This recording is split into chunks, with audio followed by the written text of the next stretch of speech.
Now, here are some of my tips on how to stay happy for longer, things that I practice myself. So the first one is, don't be materialistic. Now, there is absolutely nothing wrong with getting the best things in life, traveling the world first class, having the best kind of things in life. So for example, my dad always bought the best quality things, especially in things like electrical equipment, because he would say that these items would last much longer than buying the cheaper brands, which indeed, you know, some things that my parents bought when I was a child, my mum still has today and they still work. So in those kind of terms, it's great to get the best quality things, but don't think that these things will actually make you happy, like attaining cars and money and things will actually bring you that peace and happiness. I remember a guest on the program. Now, he's a very rich man.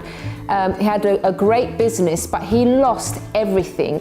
And the thing is, when he was speaking, he was telling me that he had, at the time when he was really rich and he had all this stuff, he totally forgot about his family. He wasn't spending time with them. He wasn't valuing them. And basically, when he lost everything, he realized that actually the most important thing should have been his family. So he started investing in his family, and then he actually built up his business again. Now he's a multimillionaire again, but now he remembers what's actually more important. So just make sure you're not actually thinking that, okay, all this stuff is actually going to make me happy. Appreciate the little things, the love you have from your family, the beauty around you, the nature, things that are constant, really, not things that you can lose. The next point is, do what you enjoy. Now, this one I have to say, there's two ways of looking at it, because if possible, if you can do what you enjoy as a career, that would be absolutely amazing. And of course, you would wake up every single day looking forward to going into your office or going into work and doing what you love, like it's a hobby, but you're doing it all day. However, I know that this isn't realistic for many people, because what they enjoy doing, they can't really make money out of it, depending on what it is. So, but at least you should have this thing as a hobby. You can't just work and forget about doing things that you enjoy. So at least have it as a hobby if you can't do it as a career. The third point is to look at things positively. Now, some people do have, such a pessimistic view on life, and even with small things, it's a big deal to get really down about and always looking at the negative. So for example, you lose a job, but maybe it's a job that you actually hated, so that you can see that as an opportunity for you to actually get moving, do something different, do something that you've always dreamed of, maybe you've been afraid to do. So it's good to see things in a different way. The fourth one that I don't think gets talked about that much is to keep a clean conscience. Now, this one is really, really important, because when you feel guilty about something, if you've made a mistake, if you've committed a crime, for example, and it's kind of undiscovered, or you're hiding something, that can really, really affect your happiness, because whatever you do, that thing is always there in the back of your mind. It really brings a dampener on everything. You'd be surprised.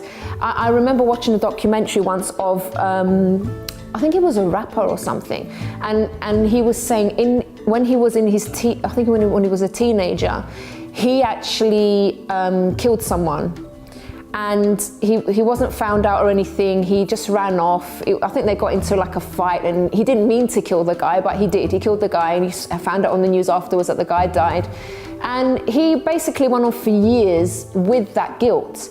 And he got depressed. He never found any kind of peace of mind, nothing.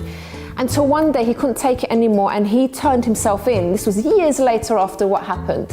He turned himself in, and the police at first didn't believe him. They sent him away. But when they actually looked into it, then he was arrested and put into prison. And the interesting thing was that he said he was happier now that he was in prison and serving time for the crime that he committed than when he was actually on the outside and living his life hiding something. So he actually is happier in prison. He's more at peace because he confessed.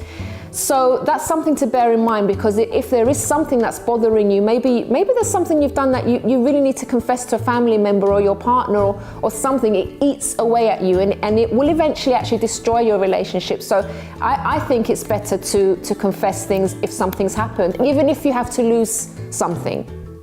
But at least you'll be at peace inside, and I think that's the most important thing. And the next point is to invest in more. So for example, I'm talking about me personally now. I know this isn't for everyone, but for me, I don't base my happiness just on this life. For example, no matter what I tried before, I had what felt like a gaping hole in my heart that was only actually filled when I found faith in God.